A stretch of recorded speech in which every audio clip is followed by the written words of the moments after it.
بعد حمد خدا و درود و رحمت بی‌پایان بر روح پیامبر بشیر و نذیر، سرور کائنات، مفخر موجودات، حمیمه دور زمان، منجی عالم بشریت، یعنی حضرت محمد مصطفی صلی الله علیه و سلم. الحمدلله که این بیگاه بسیار بیگاهی پرفیض و با برکات من را برد شده. خوندانی اکای ایشان احمد حضور داریم. انشاءالله که هر کجا که نکاح برپا می شود خشنودی پروردگار است. هر کجا که طلاق برپا می شود خشنودی شیطان لعین است و غضب پروردگار. هر کجا که نکاح برپا می شود بین الله ذوالجلال در قرآن امر می کند و همه بنده هاش برای نکاح کردن فانکحوا ما طاب لکم، این امر پروردگار است. نکاح کنید زنهایی که حلال هستند برای شما، پاک هستند برای شما. حبیب خدا صلی الله علیه و سلم النکاح سنتی فمن رغب عن سنتی فلیس، نکاح سنت من است، روش من است، رفتار من است. هر کسی که از همین سنت من روی گردان باشد اگر میگن از امتی من نیست. پس ببین که نکاح هم به آیه قرآن ثابت است و هم به احادیثی که هر باری رسول الله صلی الله علیه و سلم ثابت است. جای دیگر حبیب خدا صلی الله علیه و سلم میگفت تناکحوا تکاثروا توالدوا فانی اباهی بکم الامم یوم القیامه.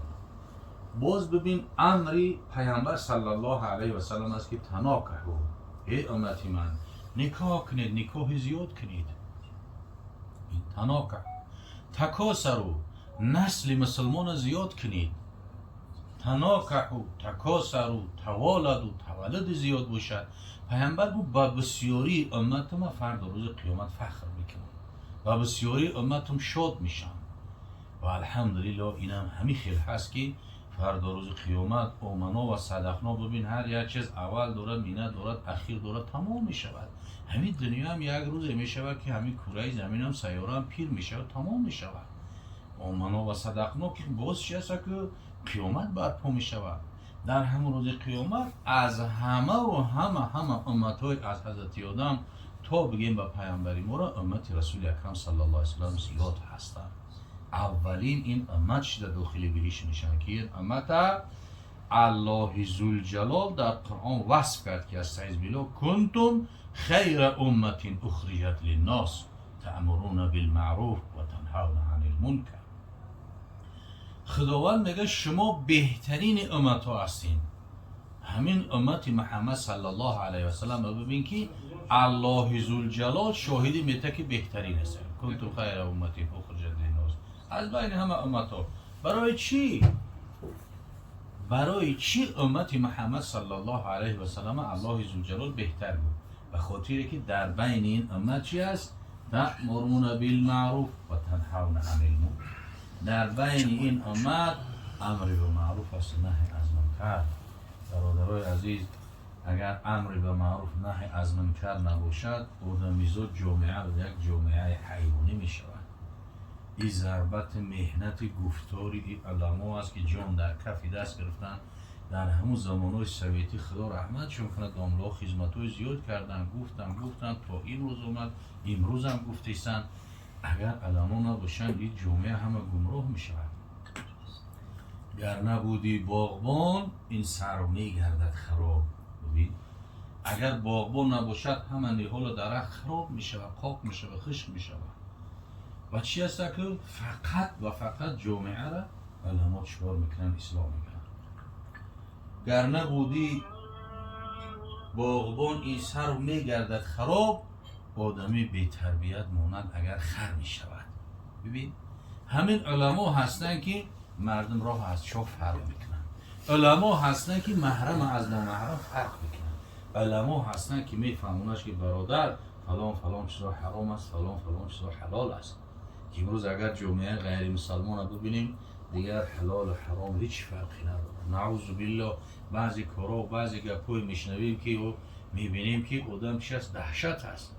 ولی درباره جوانا حضرت داملا سخن کردن این جوانای امروزه که غیر مسلمان در اروپا و در امریکا و در اونجا میبینی خودشون همین آمدگی در پیش جامعه و در پیش همون مردمشون همین تا یک دیواری بیتونی بنبست شدگی ماندن دیگه. برای چی؟ جوانا را میبینی هر دی گوشاش گوشوار دارن، ببین در پتوکی بنیش همین شکوف کردگی یا حلقه دیگه دارن، حتی در لباش شکوف کردگی در لبش هم همطوری حلقه داره و نگینه داره.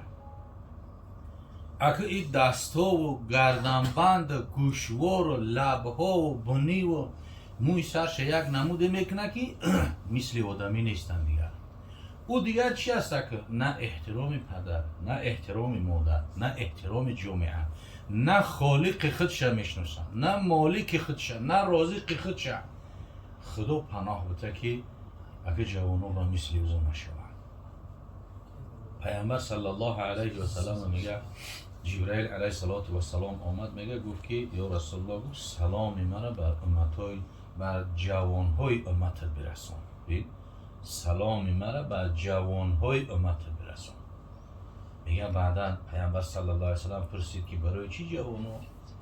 میگه جبرائیل گفت که اگر در یک قبرستان اگر یک پیر صالح، یک شخصی مثلا موسفید صالح بشه دعا کنه، اهل همون قبرستان به سبب دعا و درود همون خداوند عذابش برداشته میکنه.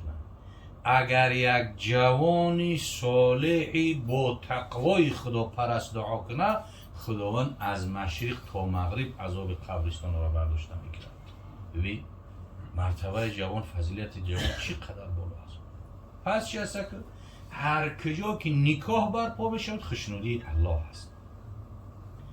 برای چی؟ در نکاح نسل مسلمان و مسلمان زاده زیاد می شود. نکاح اولینه که در تاریخ پیدا شد نکاح حضرت آدم و حضرت حوا بود. وقتی که حضرت آدم خواب بود، خداوند از قبرغه چپش خلقش کرد، همین حوا را میگیم که زن خلقش کرد. ببین و چی خاطر میگه که آدمی زن نداشته باشه، میگه مرد میگه نصفی آدمه، وقتی که زن گرفت بعد آدم پرا میشه، یعنی بیزن آدم 50% وقتی که زن گرفت بعد 100% پرا میشه. برای چی؟ همون قبرغه چپ بریده گرفتگی که هستن همون نصفی آدمه، وقتی که زن گرفت قبرغه که هر شما یک جوشید آدم پرا میشه. آدم زندار از آدم بیزن فرق دارد. آدم زندار چی است؟ آرام است.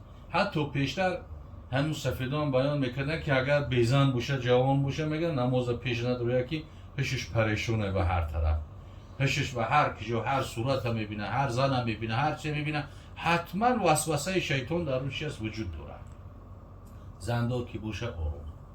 بعدا زن یک نعمت پروردگار است. حضرت حوا را وقتی که خداوند خلق کرد، حضرت آدم که دیدش همین دیدن برابر عاشق شد. چند مراتب پیشتر در خوابش دیده بود. اگر به شرط در خوابش نمیدید یک بار میدیدش، یگان آدم دیدگی نبود، مثل خودش اگر آدم میدید شاید تلخکف میشید ترس میمون. یکی در خوابش میدید که هم قاطی آموخته شود. وقتی که دید حضرت حوا که یک از بنده های من حوا است، گفت برای که برای کسی به امانت قبول، ما به امانت قبولش کردم. گفت پیش روی خداوند گفت ولی جای یک گپ دیگر ایجوری یک دگاور ایده یک نکاح ولی این تن نفسش میبخشه تو قبول میکنی. بعد از اولین نکاح برپا شد. شهر حضرت آدم بودن، عروس حضرت حوا بود، خب خطبه خوندگی حضرت جبرائیل بود، ولی از دو جانب الله ذوالجلال بود، ملائکه شاهد شدند. اولین نکاح برپا شد که همون نکاح چیست تا امروز رفته است. وقتی که نکاح برپا شود الله تعالی خشنود می شود، پیامبر خشنود می شود. هر کجا که طلاق برپا شود خشنودی شیطان لعین است، ناخشنودی الله است.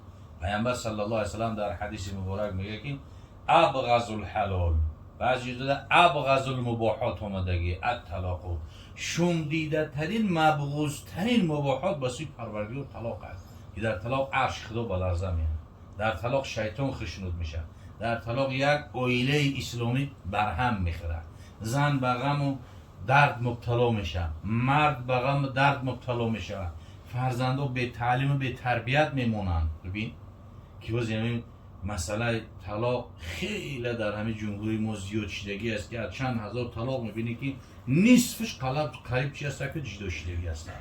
این دهشت هست خودش. پس چی هست که نکاح هم به آیه قرآنی است و هم به حدیث رسول الله صلی الله علیه و سلم ثابت است. نکاح در حالت فرض می شود که خوف زنا باشد. مثلا مرد در یک جا است که یک حالتی است که شهوت غلبه کرده است، خوف زنا است.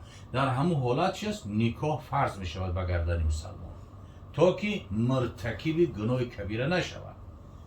از این حالت در حالت چی است که نفقه رسونده بتونه، مهرش داده بتونه، در این صورت که بعد چی است اومدن میگیرن و اخیران چی است که پیامبر میگه که نکاح چی است؟ سنت من است، رویش من.